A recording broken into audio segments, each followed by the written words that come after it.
बोलिए वृंदावन बिहारी लाल। सभी अपनी अपनी जगह पर बैठ जाएंगे। वो मुरली वाला वो मोहन है ही ऐसा, उसको देख करके इस दुनिया में ऐसा कोई होगा जो दीवाना नहीं होगा, है? कौन है वो गुलशन जिस गुलशन में तेरा नूर नहीं? इस जगत के कण कण में अगर व्याप्त है तो प्रत्येक के हृदय में भी व्याप्त है और सबकी नजरों में भी व्याप्त है। वो गोविंद सबका प्रेमी है। देखो, हर काला अच्छा नहीं लगता है। हर काला अच्छा लगता है क्या? सब कालो আবার ভাল লাগে না। এক কালো কাকো, কাকো তো কালো হয় না সাদা হয়? হ্যাঁ, কালো। আর কোকিলও কালো, কাকও কালো আবার কোকিলও কালো, কিন্তু কাকে লাগে বেশি ভালো? হ্যাঁ, কাক না কোকিল? কোকিল। কেন? সবার নিজের নিজের আলাদা ইম্পর্টেন্স রয়েছে। তো ভগবান কালো হলেও কিন্তু জগতে আলো। প্রেম সে বলো রাধে। আরে বলো না, बोलो ना, और जोर से, और जोर से, और जोर से। जय जय श्री राम। भगवती मोहिनी बोलছেন, ঠিক আছে আমি অমৃত দিতে পারি, কিন্তু তার জন্য একটা শর্ত রয়েছে। কি? আমি কখনো অন্যায় করি না। তোমাদের সঙ্গে সমুদ্র মন্থনের মধ্যে দেবতারা রয়েছিল, বলছে হ্যাঁ, তাহলে তোমাদের সঙ্গে দেবতাদেরকেও দেওয়া উচিত। কথা তো ঠিক। তোমরা যদি দেবতাদেরকে ডেকে নিয়ে আসো, আমি একসঙ্গে দুজনকে বসে অমৃত পান করাবো। ভগবান যা বলছেন দত্তরা তাই কিন্তু করে চলে যাচ্ছে। দেবতাদেরকে ডেকে নিয়ে আসলেন, এক লাইনে দেবতা এক লাইনে দত্ত বসেছেন। ভগবান কি করেছেন? অমৃতের কলস নিয়ে দত্তদেরকে না দিয়ে আগে দেবতাদেরকে দেওয়া শুরু করে দিয়েছেন।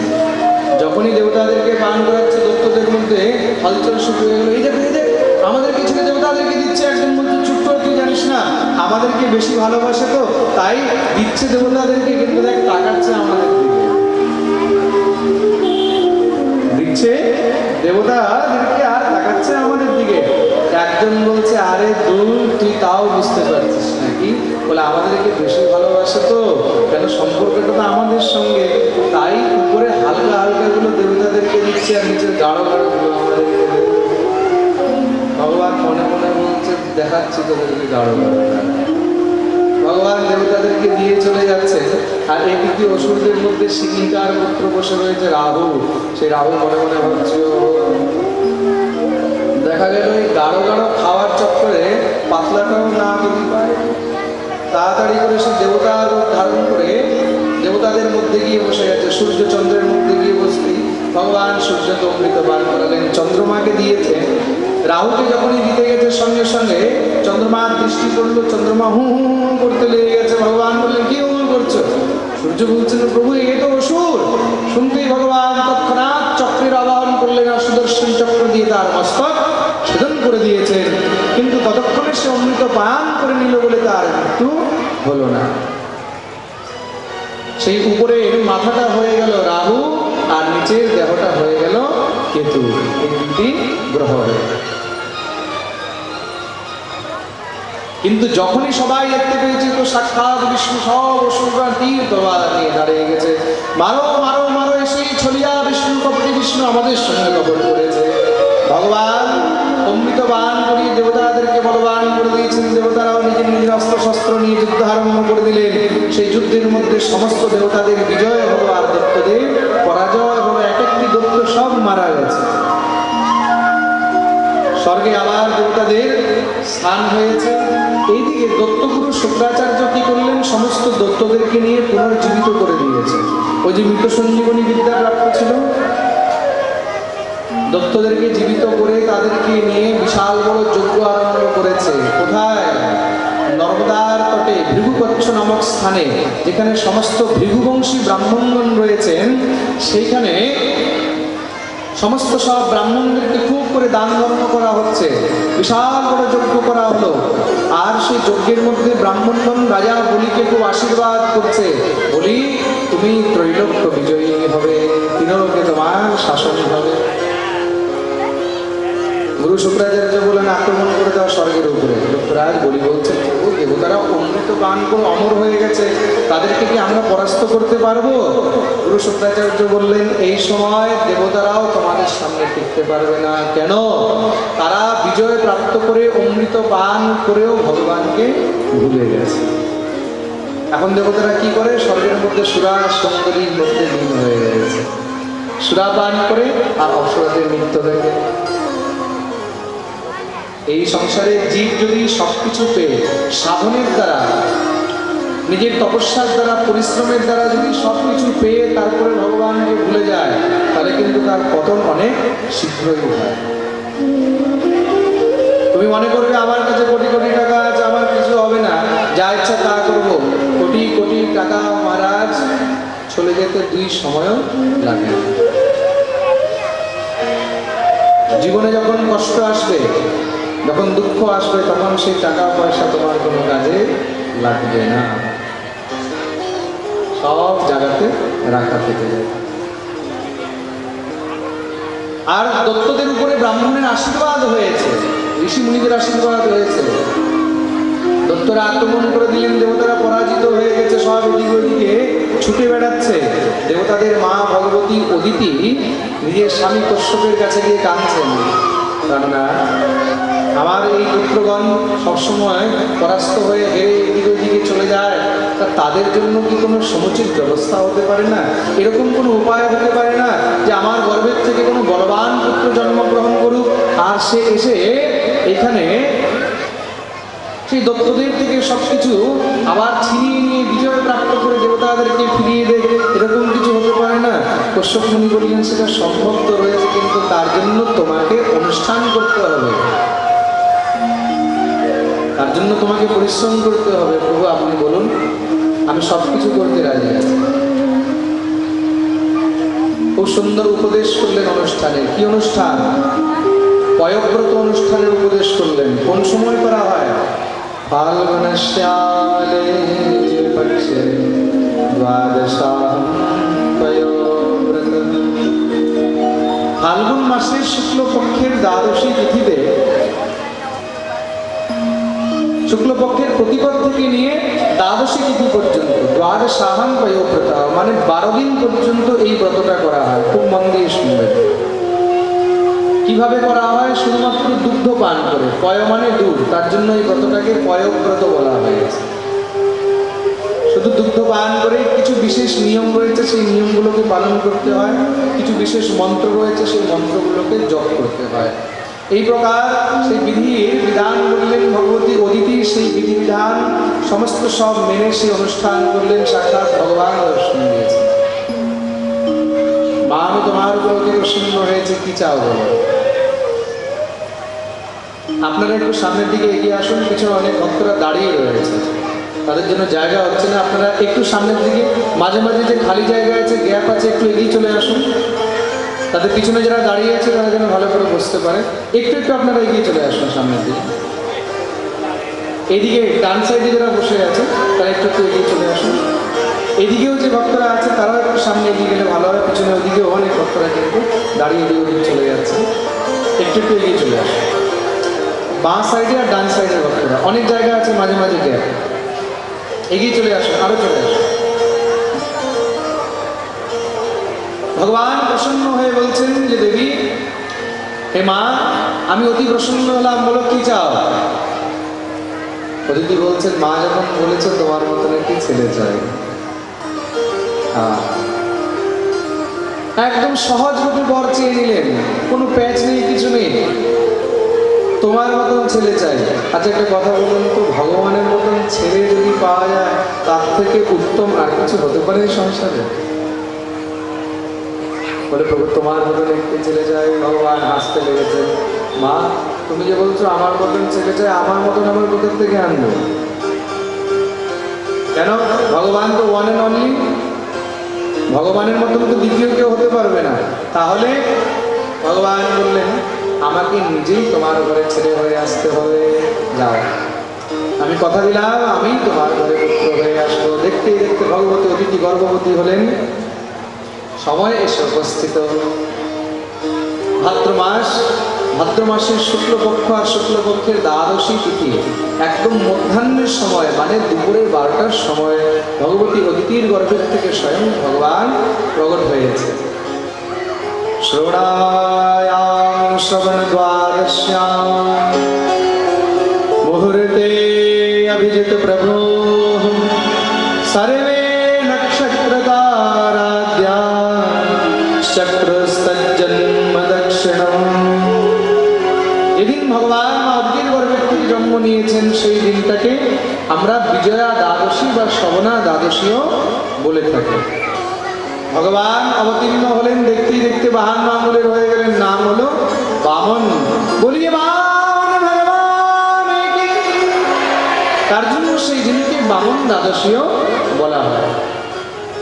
বামন ভগবানের প্রাকট্য হয়েছে, সমস্ত সব দেবতারা এসে সেখানে দিব্যস্তুতি আরম্ভ করে দিলেন, পুষ্পবৃষ্টি আরম্ভ হলো, বামন ভগবানের উপনয়ন সংস্কার হয়েছেন।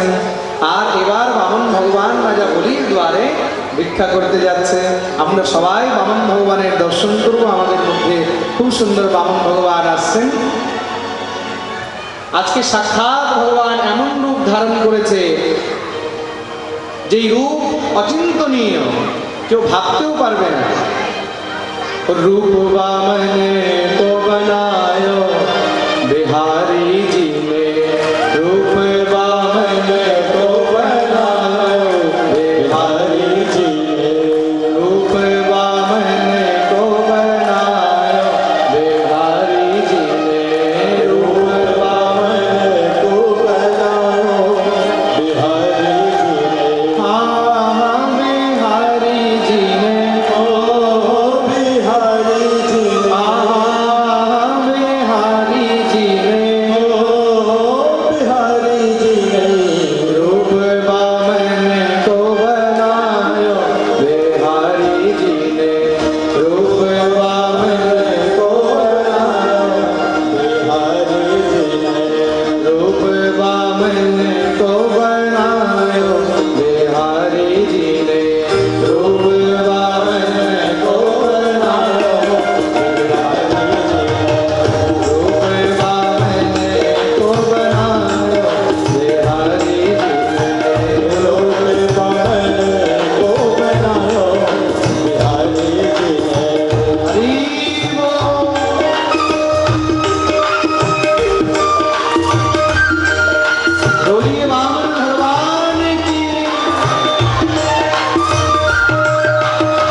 যারা আজকে ভাগবতের পূজন করেছেন উপরে এসে বামন ভগবানের পূজন করবে।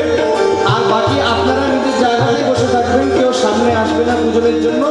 যে যা অর্পণ করবে আপনাদের কাছে এখান থেকে ভক্তরা চলে আসবে কিছু নিয়ে, আপনারা তার মধ্যেই অর্পণ করে দেবেন।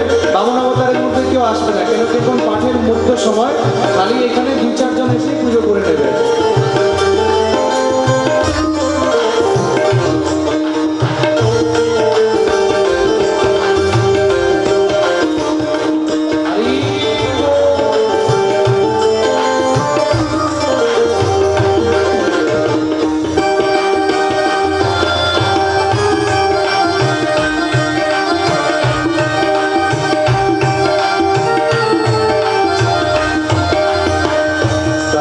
Med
श्री वृंदावन बिहारी लाल की।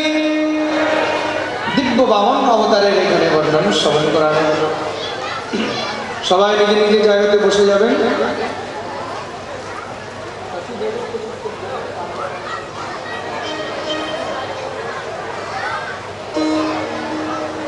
সবাই নিজে নিজে জায়গাতে বসে যাবেন যাদের পুজো হয়ে গেছে।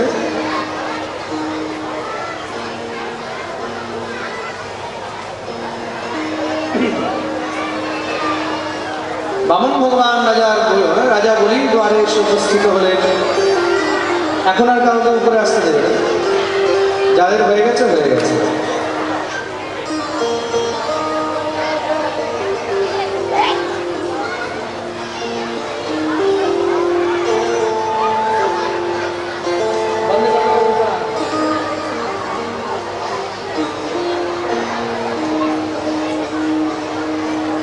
রাজা বলি যখন দূর থেকে বামন ভগবানকে দেখলেন, সঙ্গে সঙ্গে দৌড়ে গিয়ে সেখানে বামন ভগবানের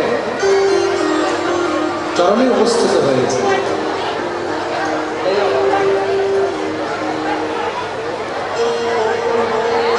दोनों हाथ जोड़कर बामन भगवान की प्रार्थना करते हैं। स्वागतम ते नमस्कृभ्यं ब्रह्मन् किंकरवामते ब्रह्मर्षीणां तपः साक्षात् मन्ये त्वार्यवपुः। स्वागतम ते नमस्कृभ्यं ब्रह्मन् किंकरवामते। हे विप्रदेव, আজকে আপনার দর্শন করে মনে হয় আমার সমস্ত ঘর পরিবার কোন বংশ সব পবিত্র হয়ে গেল। বলুন বলুন আপনাকে আমি কি দেব? কাম কাঞ্চনম গুণবদ্ধাম অমৃষ্টম তথান্নপেয়মদবা বিপ্রকন্যা গ্রামান সমৃদ্ধান সুরগান গজান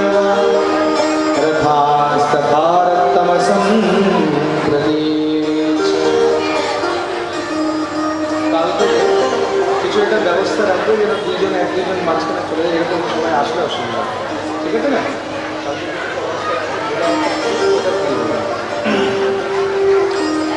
রাম কাঞ্চনম গুণবদ্ধাম অমৃষ্টম। আপনি যদি বলেন তাহলে আপনাকে সোনা চাঁদি হীরা মণি মুক্তা কিছু এনে দিই। বামন ভগবান বলছে না না না, এসব বস্তুর কোনো দরকার নেই। তাহলে অর্থ সম্পত্তি কোনো জিনিস বলে না না, কেন? আমাকে এসব বস্তুর কোনো কামনাই নেই। ও হো, মনে হয় আপনার ঘরে কেউ নেই তো তার জন্য কোনো বস্তুর কামনা নেই। ঘরের মধ্যে যদি ব্রাহ্মণই থাকতো তাহলে অবশ্যই দরকার হতো। একটা কাজ করি, আমাদের এখানে খুব ভালো ভালো ব্রাহ্মণ আছে, কোনো ব্রাহ্মণের কন্যা দেখে আপনার বিয়ে দিয়ে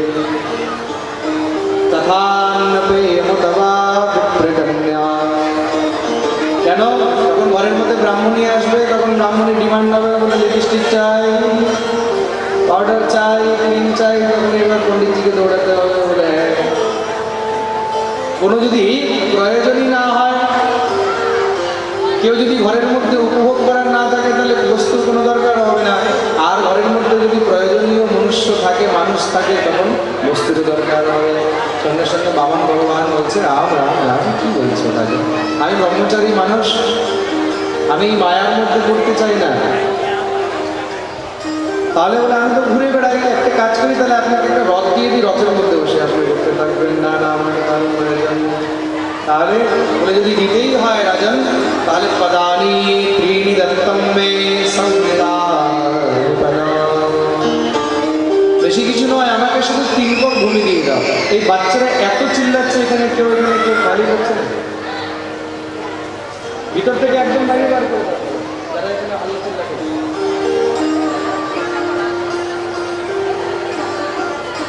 প্রেম সে বলো রাধে রাধে।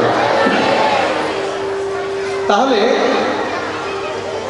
আপনি শুধু 3 পক ভূমি নেবেন, আপনি দেখতে যত ছোট আপনার বুদ্ধিও ততই ছোট। 3 লোকের রাজা বলির কাছে আপনি যা চাইতেন তা পেয়ে যেতেন। ভগবান বললেন তা নিশ্চয়ই জানি, কিন্তু আমি শুধু 3 পক ভূমি চাই। ঠিক আছে মহারাজ, বেতনের এইভাবে না, সংকল্প করতে হবে।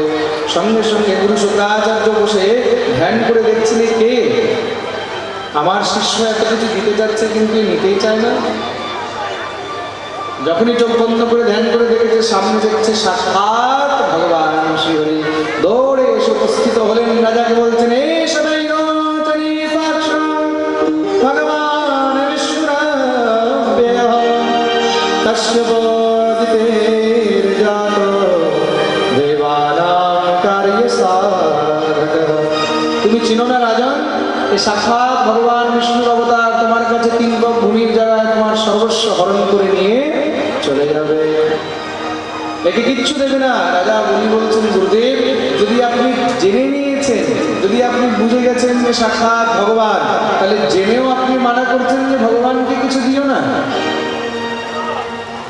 এই সংসারের স্বামী একমাত্র ভগবান শ্রী হরি, দুয়ারে সবাইকে দোহাত ছড়িয়ে চায়, আর সেই জগতের মালিক আজকে আমার দুয়ারে এসেছে চাইবে, আর আমি কি করে মানা করব? দুনিয়া কি বলবে? রাজা বলি ভগবানকে খালি হাত ফিরিয়ে দিয়েছে না, যদি আমার সর্বস্ব চলে যায় তাও আজকে আমি ভগবানকে খালি হাত ফেরাবো না। শুক্রাচার্য পবিত্র হয়ে গেলেন, মূর্খ তুই গুরুর কথা মানিস না, যা তুই শ্রীহীন হয়ে যাবি। অভিশাপ নিয়ে চলে গেলেন। বলি অভিশাপ স্বীকার করেছে, কিন্তু তাও গোবিন্দকে ছাড়ে না। গুরুকে ত্যাগ করেছে, কিন্তু তাও গোবিন্দকে ত্যাগ করেনি। বলছে গুরুকে ত্যাগ করা যায়? বলে হ্যাঁ, কখন? যদি গুরুর স্বার্থী হয়ে যায়, আর গুরু যদি গোবিন্দ বিমুখ করতে চায়, তখন সেই গুরুকে ত্যাগ করলেও কোনো অপরাধ হয় না। গুরু ত্যাগ করে। জল আনা হয়েছে, সংকল্পের জন্য জল লাগছে, জল পড়ছে না, কি হয়েছে? কমণ্ডলের নালের মধ্যে কিছু ঢুকে রয়েছে।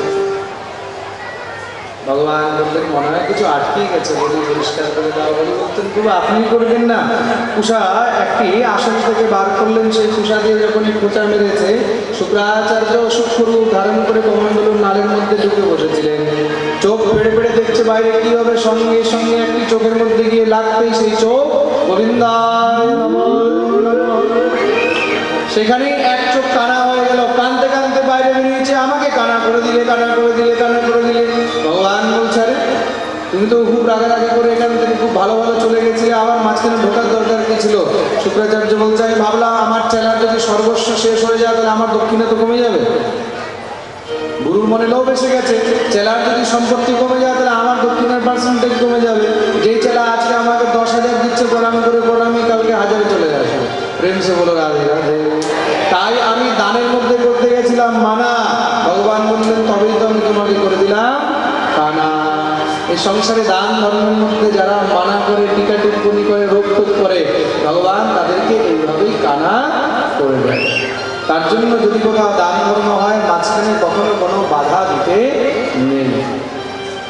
শুক্রাচার্য কানতে কানতে বেরিয়েছে, খুব সুন্দর হাতে জল নিয়ে সংকল্প করলেন। রাজা বললেন, ভগবান দেখতেই দেখতে বিশাল রূপ ধারণ করেছে। একটি চরণ উপরের দিকে, একটি চরণ নিচের দিকে, উপরের 7 লোক, নিচের 7 লোক, 14 লোক মেপে নেবে। অতল বিতল সুতল তলাতল মহাতল সাতল পাতাল, উপরের মর্তলোক, স্বর্গলোক, জনলোক, তপলোক, সত্যলোক ইত্যাদি সব মেপে নিয়েছে। ভগবান বলিকে বলছেন, বলি তোমাকে নরকে যেতে হবে। কেন? তুমি সংকল্প করেছো 3 পদ ভূমি দেওয়ার, 2 পায়ে আমি 14 ভুবন মেপে নিলাম, 3য় চরণ এখনো বাকি রয়েছে, এটা কোথায় রাখবো? বলি হাত জোড় করে ভগবানকে বলছেন, প্রভু একটি কথা বলবো। বলে কি? আচ্ছা একটা উত্তর দেন তো, এই সংসারের মধ্যে দান বড় না দানি বড়? ভগবান বললেন, নিশ্চয়ই দানি বড়। কেন? যদি দানি না হয় তাহলে দান হবে কোথার থেকে? তাহলে প্রভু এই বলি নিজের সর্বস্ব তো আপনাকে দান করে দিয়েছে, কিন্তু এই বলি মানে এই দানি এখনো নিজে বাকি রয়ে গেছে। তাহলে পদম তৃতীয়ম কুরুষেস্মে, নিজের 3য় চরণ আপনি আমার মাথার উপরে রাখেন। ভগবান সঙ্গে সঙ্গে বলির মস্তকে নিজের 3য় চরণ রাখলে সমস্ত সব দেবতারা সেখানে প্রকট হয়ে জয় জয়কার করতে লাগলো। পুষ্প বৃষ্টি আরম্ভ হয়ে গেল। ও রাজা বলিজি মহারাজ, সাক্ষাৎ প্রহ্লাদ সেখানে এসে প্রকট হয়ে গেলেন। দিব্য প্রহ্লাদ স্থিতি করছেন, প্রভু আজ পর্যন্ত আপনি এমন কৃপা তো আমার উপরেও করেননি। আপনি আমাকে কোলে উঠিয়ে বসেছিলেন, কিন্তু আমার নাতির আপনি মস্তকের উপরে নিজের চরণ রেখেছেন। ভগবত চরণের ছত্র ছায়া পাওয়া কিন্তু অত সহজ নয়। হে প্রভু, আজ আপনি ধন্য করে দিলেন আমার বংশকে। ভগবান বললেন, প্রহ্লাদ, আজকে আমি তোমার বংশের উপরে এত প্রসন্ন হয়েছি, আমি কথা দিচ্ছি তোমার বংশে যতই অসুর জন্ম নেবে আমি নিজের হাতে কখনো কাউকে মারব না। রাজা বলিকে বললেন, তুমি বর চাও? বলি বলছেন, প্রভু আপনাকে সামনে দিয়ে আর কোনো লালসা থাকে? ভগবান বললেন, যাও, আজ থেকে তুমি সুতল্যকে বাস করবে, আর আগামী মন্বন্তরে তুমি ইন্দ্র হবে। এই বলে ভগবান বলির উপরে কৃপা করলেন। শ্রী সুখদেব প্রভু রাজা বলির খুব সুন্দর চরিত্র এখানে শ্রবণ করিয়েছেন। বলিয়ে বলিজি মহারাজ কি। ভগবানের দিব্য বামন চরিত্রের বর্ণন শ্রবণ করানো হলো। তৎপশ্চাৎ ভগবান মৎস্য অবতার নিয়েছেন, আর আবার এই সৃষ্টি নতুন করে আরম্ভ হলো। মহাপ্রলয় হয়েছে, সেই প্রলয়ের পরে সৃষ্টি আরম্ভ হলো। বৈবস্বত মন্বন্তর আরম্ভ হয়েছে, সেই বৈবস্বত মন্বন্তরে আবার পুনরায় সেই সূর্য বংশ চন্দ্র বংশ আরম্ভ হলো। পরীক্ষিত এখানে প্রশ্ন করেছেন, প্রভু আমি সেই সূর্য বংশের বর্ণন শ্রবণ করতে চাই, যেই সূর্য বংশের মধ্যে সাক্ষাৎ ভগবান শ্রীহরি প্রকট হয়েছে, যেখানে সাক্ষাৎ শ্রী রামচন্দ্র অবতীর্ণ হয়েছিলেন। শ্রী সুখদেব প্রভু সূর্য বংশের বর্ণন করছেন। রাজন, যদ্যপি সূর্য বংশের বর্ণন করা অত সহজ সম্ভব নয়, কেন কি বিশাল 100 বছরেও পূর্ণ করা যাবে না, কিন্তু তাও তুমি সূক্ষ্মরূপে শ্রবণ করো। সর্বপ্রথম খুব মন দিয়ে শুনবে। ব্রহ্মার মন থেকে পুত্র হলো মরীচি, মরীচির পুত্র হলো কশ্যপ, কশ্যপের পুত্র হয়েছে বিবস্বান, বিবস্বানের পুত্র হলো বৈবস্বত, আর সেই বৈবস্বতের 10টি পুত্র হলো ইক্ষ্বাকু, মৃগ, সর্যাতি, বিষ্ণ, ধৃষ্ট, পুরুষ, নরিষ্যন্ত, পৃথক, নভগ আর কবি। তার মধ্যে নভগের পুত্র হলেন নাভাগ, নাভাগের পুত্র হলেন অম্বরীশ। এই অম্বরীশ কিন্তু ভগবানের পরম ভক্ত হয়েছেন, আর এই অম্বরীশ প্রত্যেক একাদশীর ব্রত করতেন, আর সেই একাদশীর ব্রতের একমাত্র কারণ, যার জন্য স্বয়ং ভগবান তার রক্ষায় নিজের সুদর্শন চক্রকে পাঠিয়েছিলেন। বলি অম্বরীশজি মহারাজ কি।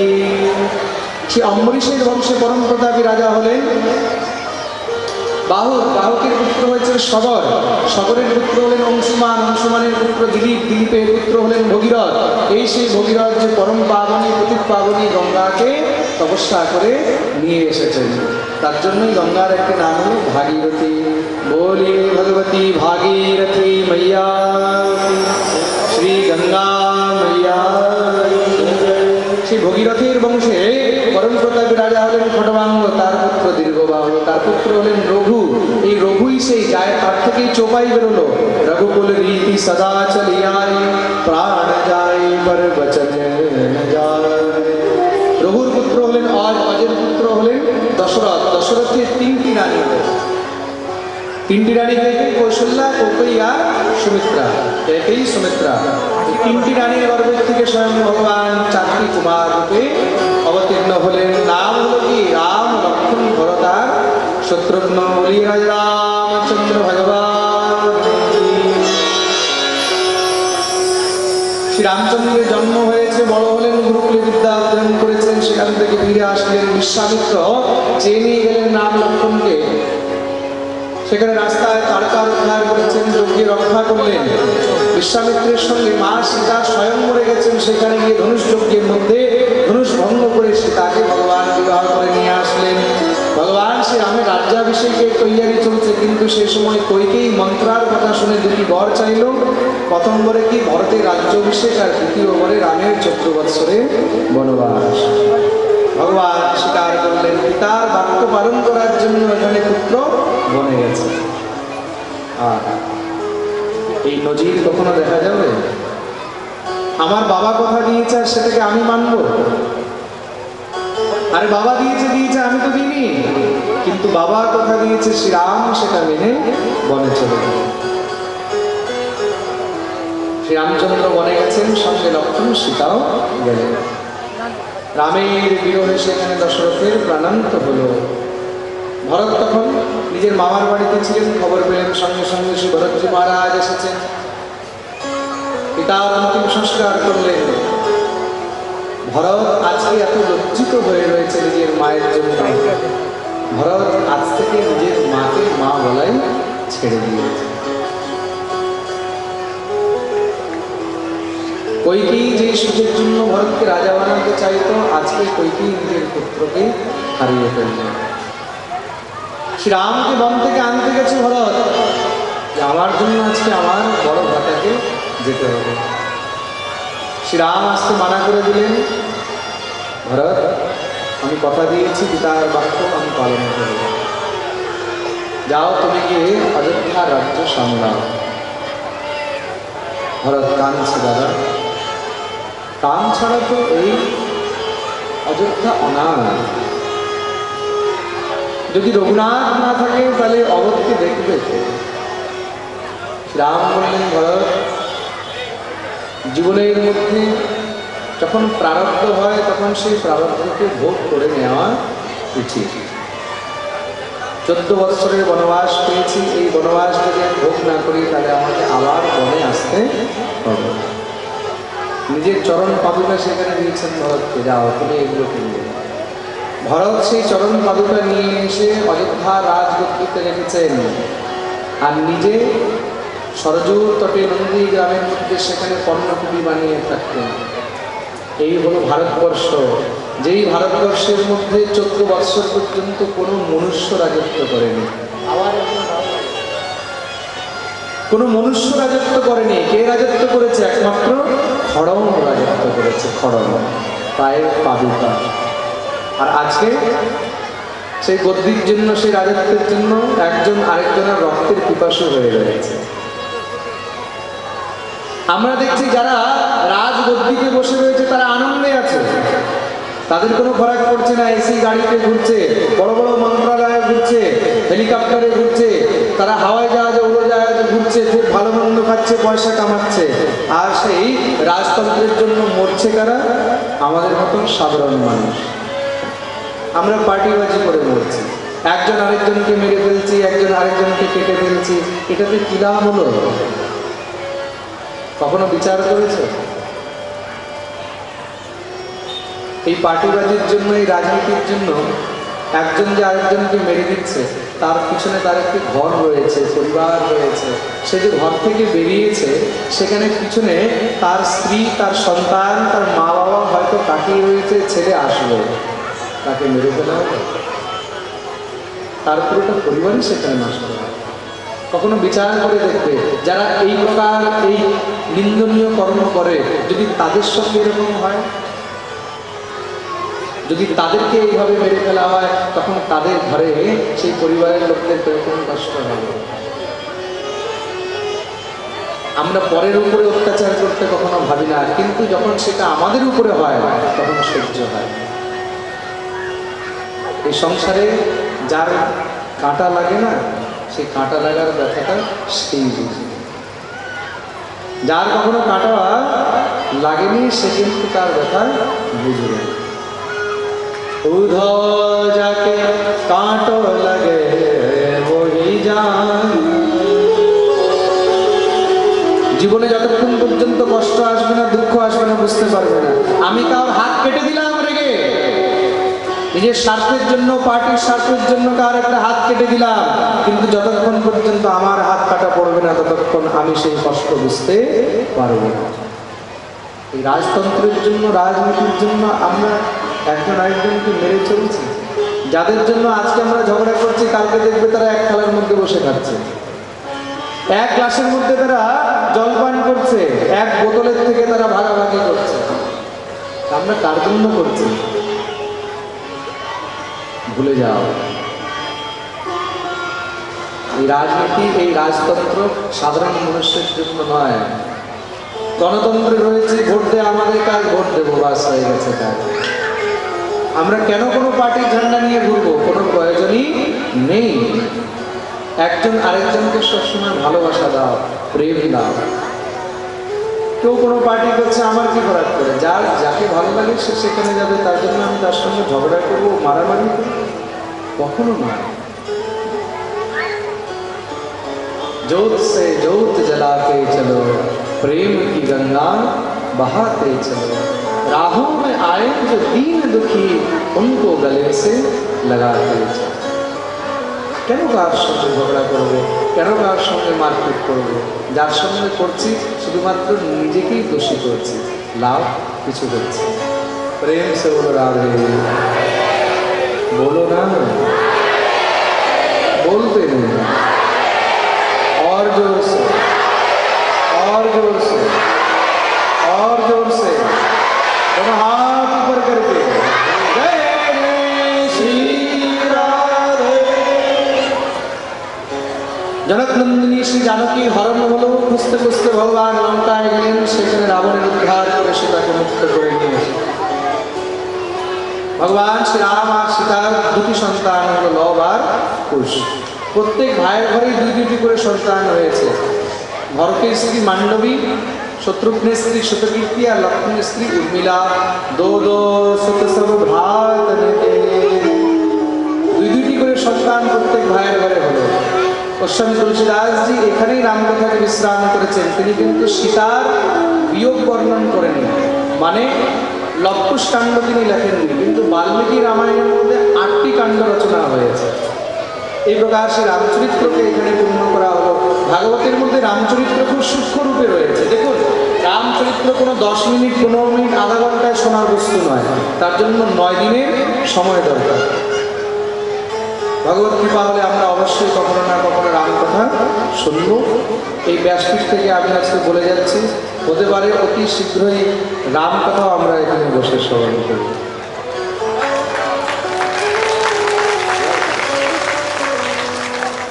রাম এই সংসারের মধ্যে যদি কোনো আদর্শ রয়েছে, তার নাম হলো রাম। রামকে বোঝা কিন্তু অত সহজ নয়। শ্রীপাদ বাল্মীকি মহারাজ বলছেন, রাম বিগ্রহবান ধর্ম। রামকে সাক্ষাৎ ধর্মের প্রতিমূর্তি হলেন রাম।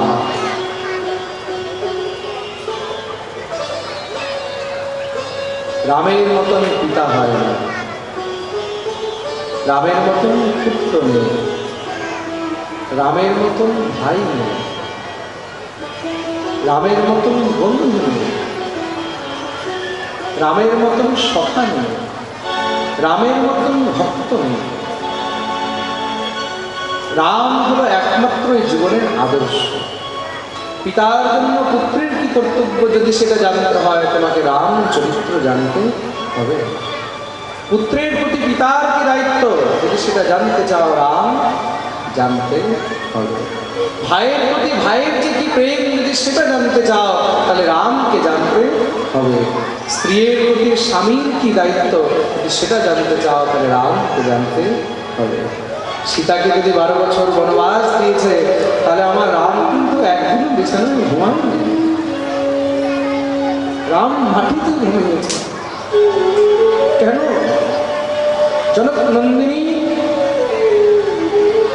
জনকের রাজ দুলারী, অযোধ্যার মহারানী জঙ্গলে না জানে কোথায়, কোন গাছের নিচে, কোন মাটিতে কিভাবে ঘুমাচ্ছে।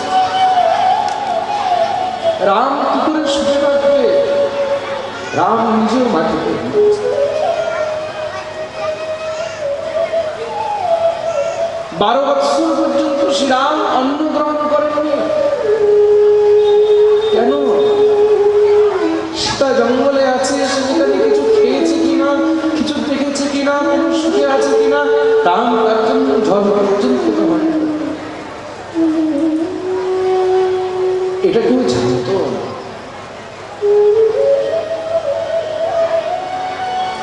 শ্রী রামচন্দ্রের জন্য রোজ ভোগ আসে, রামচন্দ্র সেটি একটিও গ্রহণ করেন না। শুধু এই ব্যাপার লক্ষণ জানতে পেরেছেন যে দাদা 12 বৎসর পর্যন্ত কোনো জিনিস গ্রহণ করেন। যদি সীতা কষ্ট পেয়েছে, রাবণ সুখেই থাকেন।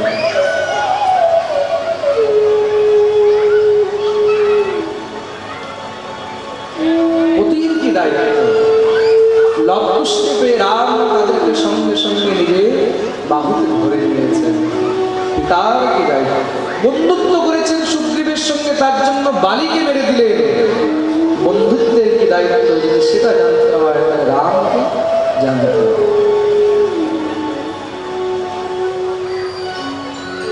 শিবের পূজা করছেন শ্রীরাম, শিব পূজা করতে গিয়ে রাম নিজের সর্বস্ব অর্পণ করে দিয়েছেন। ভক্তের কি দায়িত্ব ভগবানের প্রতিষ্ঠের প্রতি যদি জানতে হয় তাহলে রামকে জানতে হবে।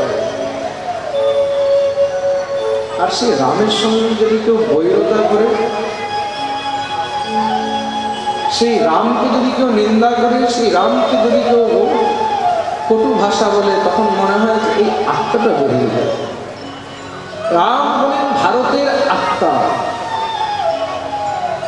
রাম হলেন আমাদের আদর্শ, রাম হলেন আমাদের ইষ্ট। না জানি সেই রামের ভাগ্যে কি রয়েছে। তখনও 14 বছর বনবাসে ছিলেন, আর শ্রী রাম আজ পর্যন্ত বনবাসে আছে। আমরা নিজের ঘরে এসিতে থাকি, এত আনন্দে থাকি, কিন্তু কখনো অযোধ্যায় গিয়ে দেখবেন সেখানে আমাদের রাম একটা চটের ঘরের মধ্যে পড়ে গেছে। কল্পনা, রোদ বৃষ্টি ঝড়, তার মধ্যে আমার রাম একটা চটের ঘরের মধ্যে পড়ে গেছে।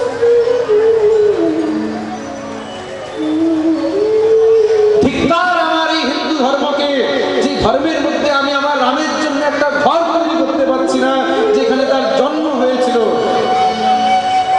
নিজেকে হিন্দু বলতেও লজ্জা করে যে আমি আমার ইষ্টের জন্য একটা ঘর তৈরি করতে পারছি না। যতদিন পর্যন্ত আমার রামের জন্য ঘর তৈরি হবে না, ততদিন পর্যন্ত এই হিন্দু আজ পর্যন্ত নিজেকে শুধু অনাথ বলে মনে করবে। আর যেদিন শ্রী রাম নিজের দিব্য মহলে বাস করবে, সেদিন মনে করবে যে আমরা আজকে হয়তো আমাদের ইষ্টের জন্য কিছু করতে পারলাম। কখনোই বিচার করবে।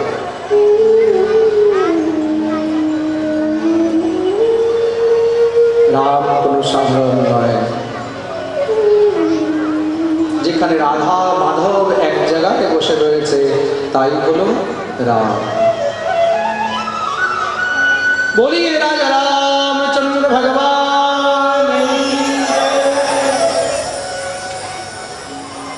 एक बार जोर से बोलिए जय श्री राम, जय श्री राम, जय श्री राम। राम जी का नाम है तो थोड़ा सा राम जी का गुणगान भी कर लेना चाहिए। क्या करें, मन का भाव है, निकल के आ जाता है, रहा नहीं जाता हमसे। अपना सुख हम लोग बहुत देखते हैं, लेकिन भगवान के लिए कभी सोचते ही नहीं। কখনো মক্কায় গিয়ে দেখুন, সেখানে দেখে মনে হবে পৃথিবীর যত এক থেকে এক দামি দামি জিনিস লাগানো রয়েছে এখানে মসজিদের মধ্যে। কেন? সেটা তাদের ইষ্টের ঘর। 2 বছর আগে আমি যখন অযোধ্যা গেছিলাম, আমার পাঠ ছিল, আমি সেখানে দর্শন করতে গেছি। চারদিকে সব সিকিউরিটি লাগানো রয়েছে। আমি যখন রাম মন্দিরের সামনে উপস্থিত হয়েছি জন্মস্থানে, সেখানে গিয়ে দেখছি শ্রীরাম শুধুমাত্র একটি তাম্বুর মধ্যে বসে রয়েছে। দেখে ঝরঝর করে চোখ থেকে যাও। আমরা নিজের ইষ্টের জন্য কি করতে কিছুই না, আর আমরা তার নাম নিয়েই চলছি। আসুন সবাই মিলে একটু রামকে গুণগান করে।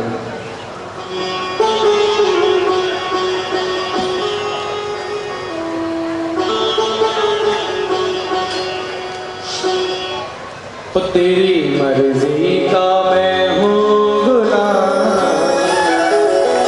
तेरी मर्जी का मैं हूँ गुलाम, ओ मेरे मन में मेरा, तेरी मर्जी का मैं हूँ गुलाम,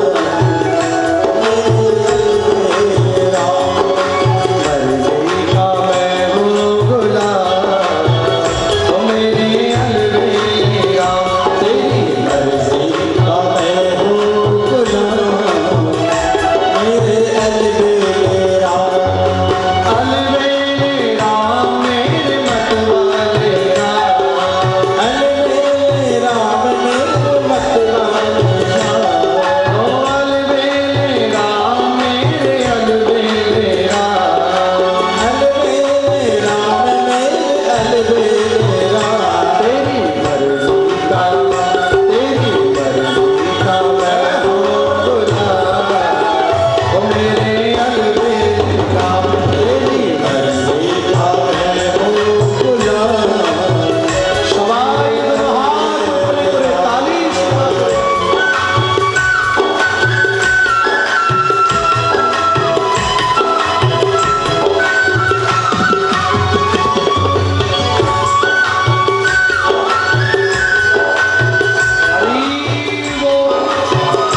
मेरे अलबेला।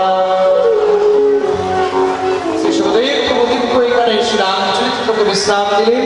রাজা পরীক্ষিত প্রশ্ন করেছেন, প্রভু আমি সেই চন্দ্রবংশ বর্ণন শ্রবণ করতে চাই। চন্দ্রবংশের আখ্যাত ভগবান শ্রীকৃষ্ণ রূপে অবতীর্ণ হয়েছিলেন। শ্রী সুখদেব প্রভু চন্দ্রবংশের বর্ণন আরম্ভ করলেন। अथात श्रूयताम राजन् वंशः सोमस्यपाः यस्य विनयेनादयो भूपाः कीर्त्यन्ते पुण्यकीर्तयः। খুব মন দিয়ে শুনবে রাজন। ব্রহ্মার পুত্র হলেন অত্রি, অত্রির পুত্র হলেন চন্দ্রমা, চন্দ্রমার পুত্র হলেন বুধ, বুধের পুত্র হল পুরুরবা, পুরুরবার 6টি পুত্র হয়েছে, আয়ু, শতায়ু, সত্রায়ু, রয়, বিজয়, জয়। জয়ের পুত্র হলেন অনেনা, অনেনার পুত্র হল নহুষ, নহুষের 6টি পুত্র। কে কে? জ্যোতি, যজাতি, সমজাতি, আয়তি, বিয়তি আর প্রীতি। যজাতির 2 স্ত্রী দেবযানী, শর্মিষ্ঠা, তাদের থেকে 5টি সন্তান হলো যদু, দ্রুহু, অনু, তুর্বসু আর পুরু। যদু থেকে যদুবংশ, পুরু থেকে পুরুবংশ হয়েছে। আর সেই যদুর বংশে স্বয়ং ভগবান অবতীর্ণ হলেন। রাজা পরীক্ষিত প্রশ্ন করছেন, প্রভু আমি সেই যদুবংশের বর্ণন শ্রবণ করতে চাই। যদশ্চ ধর্মশীলশ্চ ইতরা মুনিসত্তমা